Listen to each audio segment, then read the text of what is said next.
Hello students, this is a video for class 8 student.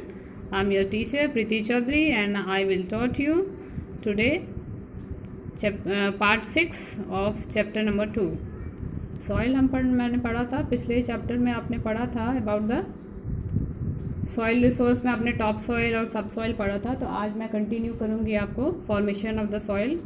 मैं आपको कुछ ऐसे फैक्टर्स बताऊँगी that are affecting the soil formation. वो कौन से फैक्टर्स हैं जो सॉइल के फॉर्मेशन को इन्फ्लुएंस करते हैं, मतलब प्रभावित करते हैं। क्या रीज़न है जिसमें सॉइल का फॉर्मेशन जो होता है उसके कारण प्रभावित होते हैं। तो मैं इस पिक्चर के थ्रू आप देखिएगा, आपकी बुक अगर होगी आपके पास में तो बुक खोल लो और इसमें इसके अकॉर्डिंग देखो। तो सॉइल का फॉर्मेशन जो होता है इन 5 फैक्टर पर डिपेंड करता है। The first is parent rock, second is relief, third flora and fauna and micro organism, इसको हम बायोलॉजिकल फैक्टर्स भी बोल सकते हैं, and fourth is climate and time. तो स्टार्ट करते हैं पेरेंट रॉक से। स्टार्ट करते हैं कि how the parent rock determine the soil और the influence the formation of the soil. तो पेरेंट रॉक मतलब वो रॉक जिसके थ्रू सॉइल का फॉर्मेशन होता है। ओके, जैसे सपोज करो कि आइग्नियस रॉक्स है, तो आइग्नियस रॉक से किसका फॉर्मेशन होता है? रेड सॉइल का फॉर्मेशन होता है। तो जो आइग्नियस रॉक है वो रेड सॉइल का पेरेंट रॉक है।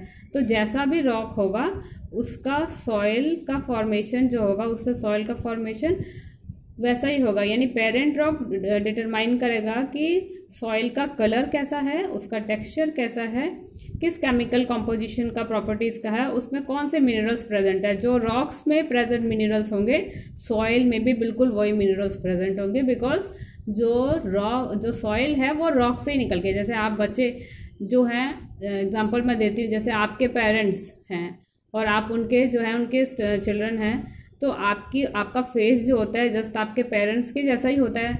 कुछ आपकी आदतें होती हैं, आपकी हैबिट होते हैं, और आपका फेस जो होता है, आपके हेयर कलर होता है, आइज़ कलर होता है, ये सब आपके पेरेंट्स के जैसा ही होता है। तो जैसे आपके पेरेंट्स होते हैं, चिल्ड्रन भी वैसे ही होते हैं, बिल्कुल वैसे ही है। रॉक जैसा होगा उससे बना हुआ सॉइल भी बिल्कुल वैसा ही होगा। तो ये है पेरेंट रॉक। जिस तरह का पेरेंट रॉक होगा सॉइल का फॉर्मेशन भी उसी पर डिपेंड करेगा कि जिस तरह का कलर होगा रॉक का वैसा ही सॉइल का भी कलर होगा। उसमें जो प्रेजेंट मिनरल्स होंगे सॉइल में भी वही मिनरल्स प्रेजेंट होंगे। सेकेंड है रिलीफ यानी टोपोग्राफी। टोपोग्राफी भी सॉइल के फॉर्मेशन को अफेक्ट करती है। जैसे जो माउंटेनस एरियाज़ होते हैं, माउंटेनस एरियाज स्टीप स्लोप्स होते हैं वहाँ पर, तो स्टीप स्लोप्स में जो होता है इरोजन रेट जो होता है काफ़ी हाई होता है, वहाँ जल्दी इरोजन होता है क्योंकि स्टीप स्लोप्स होते हैं और हैवी रेनफॉल के कारण जो लूज सॉइल होती है वो स्लिप डाउन हो जाती है और नीचे आ जाती है, तो इससे इरोजन रेट ज़्यादा होता है। इसके कारण सॉइल की फॉर्मेशन यानी थिकनेस, सॉइल की जो लेयर की थिकनेस होती है वो काफ़ी कम हो जाती है, और वही सॉइल जो होती है स्लिप होके जो होता है प्लेन एरियाज़ में आती है। तो प्लेन एरिया में क्या होता है, सॉइल का एक्यूमुलेशन ज़्यादा होता है, वहाँ पे मॉइस्चर अच्छा होता है और अच्छी गुड अमाउंट में हीट प्रेजेंट होती है। इस कारण से plains are ideal for the formation of soil. तो इस तरह से रिलीफ फीचर यानी टोपोग्राफी जो होती है वो लैंड को सॉइल को अफेक्ट करती है कि जैसा अगर माउंटेनस एरियाज है तो वहाँ सॉइल की थिकनेस जो होती है वो कम होगी, लेकिन अगर प्लेन एरिया है तो क्योंकि प्लेन एरिया में डिपोजिशन होता है तो प्लेन एरिया में सॉइल जल्दी फॉर्मेशन होगा। इसके बाद है देखिए क्लाइमेट है। तो क्लाइमेट में है temperature, rainfall, influence rate of weathering and rock and the humus. Climate है जैसा ऐसा एरिया जहाँ पे बहुत ज़्यादा कोल्ड क्लाइमेट होता है तो वहाँ पर वेदरिंग स्लो हो जाती है। वेदरिंग का जो प्रोसेस है, the rate of the weathering is very slow. But ऐसा एरिया जहाँ पे हाई ह्यूमिडिटी है, हाई टेम्परेचर है, वहाँ पे वेदरिंग जो होती है का रेट होता है वो ज़्यादा होता है। तो रेनफॉल जो है और temperature, high temperature and rainfall they are influence the rate of weathering. जहाँ पे हाई टेम्परेचर और ह्यूमिडिटी होगा और रेनफॉल होगी वहाँ पे वेदरिंग रेट हाई होगा तो जल्दी फॉर्मेशन होगा। रॉक्स में वेदरिंग जल्दी होगी तो क्या होगा, उससे सॉइल का फॉर्मेशन ज़्यादा होगा। लेकिन जो कोल्ड प्लेस होते हैं वहाँ पे लो टेम्परेचर होता है, इस कारण से वेदरिंग रेट जो होता है वो काफ़ी कम होता है, तो रॉक का फॉर्मेशन जो होता है सॉइल का फॉर्मेशन स्लो हो जाता है। तो और साथ ही साथ अगर क्लाइमेट में हाई ह्यूमिडिटी है और हैवी रेनफॉल होती है तो क्या होगा, वहाँ पे ऑर्गेनिज्म जो है, माइक्रो ऑर्गेनिज्म जैसे प्लांट्स हैं, इन सबका डीके बहुत जल्दी होगा। तो जितना ज़्यादा डीके होगा सॉइल में ह्यूमस प्रेजेंट हो जाएगा, तो इससे जो रॉक्स सॉइल जो होगा वो काफ़ी क्या हो जाएगा, रिच हो जाएगा। तो वार्म और ह्यूमिड क्लाइमेट जो होता है वहाँ पर सॉइल जो होती है ज़्यादा डीप होती है, यानी सॉइल की थिकनेस जो है वो ज़्यादा होती है। नेक्स्ट है flora fauna and the micro organism affect the rate of humus. Flora fauna यानी biological factor, the decaying of the organic matter cause the formation of humus.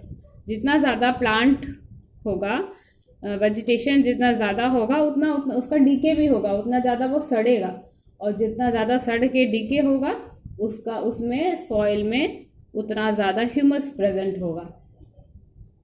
Some animals जो होते हैं वो भी जो होते हैं डीके होते हैं और जाके सॉइल में मिक्स हो जाते हैं, तो इस कारण से भी जो होता है सॉइल का फॉर्मेशन होगा।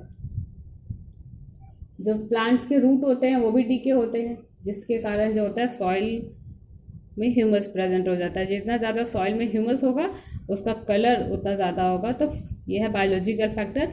जिस एरिया में ज़्यादा जो है वेजिटेशन होगा, फ्लोरा होगा, या फौना होगा, या माइक्रो ऑर्गेनिज्म प्रेजेंट होंगे, उतना ज़्यादा उसका डीके होगा, तो उसके कारण ह्यूमस प्रेजेंट होगा सॉइल में। नेक्स्ट है टाइम। लास्ट टाइम है, टाइम तो है आपने समझ लिया। टाइम की जितना ज़्यादा आप टाइम दोगे, समय जितना ज़्यादा दोगे, लेयर की थिकनेस उतना ज़्यादा होगी। A layer of soil takes thousands and maybe millions of years to form. हज़ारों साल, लाखों साल लग जाते हैं सॉइल के थिकनेस में बनने में, सॉइल के फॉर्मेशन में। तो इट डिटरमाइंस, जितना ज़्यादा आप टाइम देंगे सॉइल की डेप्थ उतनी ज़्यादा होगी। तो that's why the time is also affect the thickness of the soil. जितना लॉन्ग पीरियड, आप मिलियंस ऑफ ईयर्स के बाद सॉइल की थिकनेस ज़्यादा हो जाएगी, तो it determines the thickness of the soil. So these are the 5 factors that determine the soil formation: parent rock, relief, flora, fauna, climate and time. कल की क्लास में मैं आपको पढ़ाऊंगी soil profile. Thank you students, bye.